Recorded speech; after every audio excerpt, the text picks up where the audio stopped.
السلام علیکم ورحمۃ اللہ وبرکاتہ۔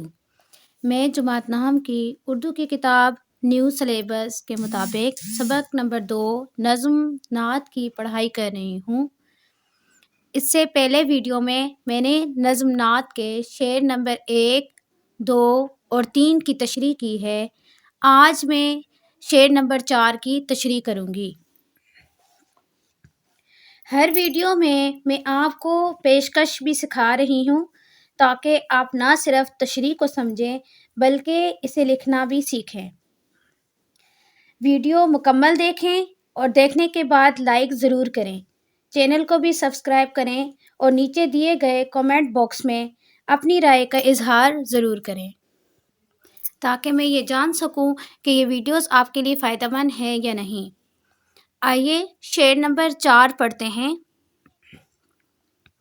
جلتے ہیں جبرائیل کے پر جس مقام پر، اس کی حقیقتوں کے شناسا تم ہی تو ہو۔ اس شعر میں ایک ہی لفظ مشکل ہے، شناسا، جس کے معنی جاننے والے، واقف، آگاہ۔ تم ہی تو سے مراد نبی کریم صلی اللہ علیہ وسلم ہیں اور تم ہی تو ہو نظم نعت کی ردیف ہے۔ مشکل الفاظ کو مد نظر رکھتے ہوئے ہم اس کا مفہوم لکھیں گے۔ اس سے پہلے کسی ایک ویڈیو کے ساتھ ایک اسٹوڈنٹ نے کمنٹ کیا ہے کہ ہر لغت لکھنا ضروری ہے یا نہیں۔ ہر لغت لکھنا ضروری نہیں ہے کیونکہ امتحان میں، بورڈ کے امتحان میں شعر کی تشریح کا جو سوال ہے وہ ہر شعر کی تشریح کے لیے صرف 2 نمبر مختص ہوتے ہیں، جس میں ہم مفہوم بھی لکھتے ہیں اور تشریح بھی کرتے ہیں، تشریح میں حوالہ جات بھی دیے جاتے ہیں۔ تو اس کے لیے اتنا وقت نہیں ہوتا کہ آپ 5 اشعار کی تشریح کے ساتھ ہر شعر کی تشریح میں ہر لغات جو ہے الفاظ کے معنی وہ الگ کر کے لکھیں اور مفہوم لکھیں اور پھر تشریح کریں۔ اس کے لیے ضروری ہے کہ آپ ہر لغت کو لکھیں نہیں، آپ کے لیے ہر لغت یاد کرنا ضروری ہے، یعنی آپ کو شعر میں دیے گئے تمام مشکل الفاظ کے معنی جاننا ضروری ہے۔ اگر آپ معنی جانتے ہیں تو آپ اس کا مفہوم آسانی سے بنا سکتے ہیں، اور جب آپ مفہوم بنا لیتے ہیں تو آپ اس کی تشریح بھی کر سکتے ہیں۔ اس لیے ہر لغت لکھنے کی ضرورت نہیں ہے، آپ یاد کر لیں تو زیادہ بہتر ہے۔ آپ صرف مفہوم کی ہیڈنگ دے کر اور مفہوم لکھیں۔ اس شعر کا مفہوم کچھ اس طرح ہے: اے رسول پاک صلی اللہ علیہ وآلہ وسلم، جس مقام سے آگے جبرائیل کے بھی پر جلتے ہیں، اس کی حقیقت جاننے والے صرف آپ صلی اللہ علیہ وآلہ وسلم ہیں۔ شعر کو مد نظر رکھتے ہوئے سب سے پہلا جملہ تعارفی جملہ لکھا ہے جو شعری اصطلاحات کو مد نظر رکھتے ہوئے کہ تشریح طلب شعر تلمیح کا شعر ہے۔ اس سے پہلے بھی ایک ویڈیو میں نے آپ کو بتایا کہ شعری اصطلاحات ہوتی ہیں ہر نظم میں، چونکہ نظم میں خیالات، جذبات کو اشعار کی صورت میں پیش کیا جاتا ہے، تو اشعار لکھتے ہوئے کچھ شعری اصطلاحات ہوتی ہیں، ان کو بھی مد نظر رکھا جاتا ہے۔ تو تلمیح ایک شعری اصطلاح ہے، اور تلمیح سے مراد چند الفاظ کے ذریعے سے کسی بھی واقعے کی طرف شعر میں اشارہ کیا جاتا ہے۔ تو تشریح طلب شعر بھی ایک تلمیح کا شعر ہے جس میں شاعر مولانا ظفر علی خان نے واقعہ شب معراج کی طرف اشارہ کیا ہے۔ واقعہ شب معراج جو 27 رجب المرجب یعنی رجب کے مہینے میں پیش آیا، تو اس شعر کی تشریح میں ہم نے واقعہ معراج کا حوالہ دیتے ہوئے اس کی تشریح کرنی ہے۔ اللہ تعالیٰ نے تمام انبیاء کرام کو معجزات سے نوازا۔ حضرت محمد صلی اللہ علیہ وآلہ وسلم کو بھی مختلف معجزات عطا فرمائے، جن میں سے ایک منفرد معجزہ معراج النبی صلی اللہ علیہ وآلہ وسلم ہے۔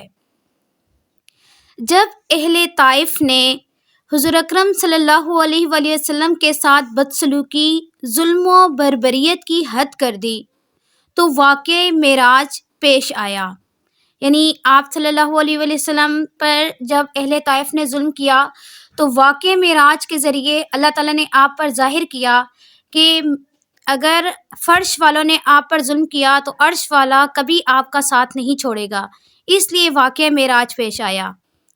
حضور اکرم صلی اللہ علیہ وآلہ وسلم حضرت ام ہانی رضی اللہ تعالیٰ عنہ کے مکان میں آرام فرما رہے تھے کہ حضرت جبرائیل علیہ السلام نے آپ صلی اللہ علیہ وسلم کو جگا کر مسجد حرام لے گئے۔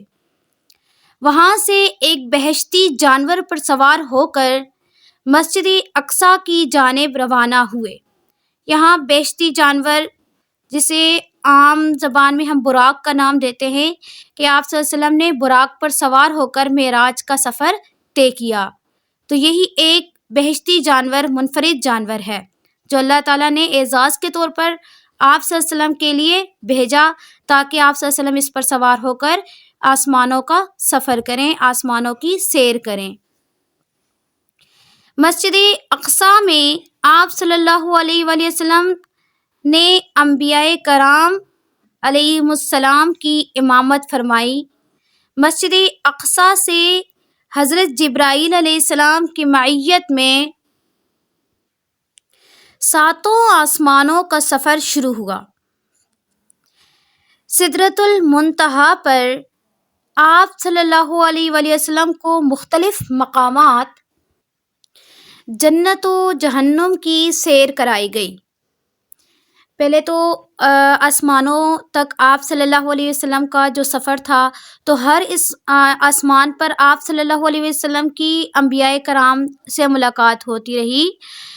تو اس کے بعد 7 آسمانوں کا سفر طے کرنے کے بعد آپ صلی اللہ علیہ وآلہ وسلم جب سدرۃ المنتہا پر پہنچے تو سدرۃ المنتہا پر جنت و جہنم کی سیر کرائی گئی، یعنی مختلف مقامات آپ صلی اللہ علیہ وسلم کو دکھائے گئے۔ اس مقام پر حضرت جبرائیل علیہ السلام رک گئے۔ کون سا مقام؟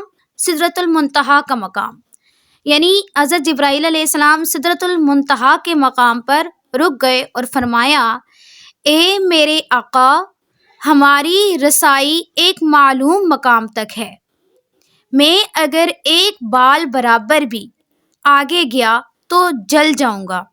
تشریح طلب شعر میں اسی بات کا حوالہ کیا گیا ہے کہ جبرائیل کے پر جس مقام پر جلتے ہیں، ہمارے نبی صلی اللہ علیہ وآلہ وسلم اس مقام سے بھی آگے تشریف لے گئے۔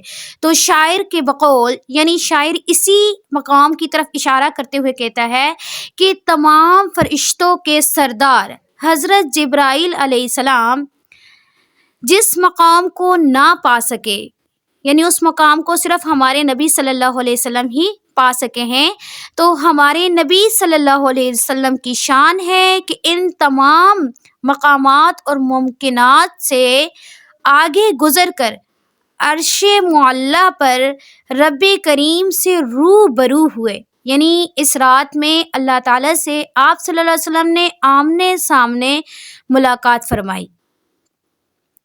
کائنات کی تمام وسعتوں کو پار کرنے کا شرف آپ صلی اللہ علیہ وسلم کے سوا اور کسی کو نہ ملا۔ اس واقعے سے متعلق ایک شعر ہے، شب معراج کی باتیں کوئی کیا دوسرا جانے، خدا کیا ہے نبی جانے، نبی کیا ہے خدا جانے۔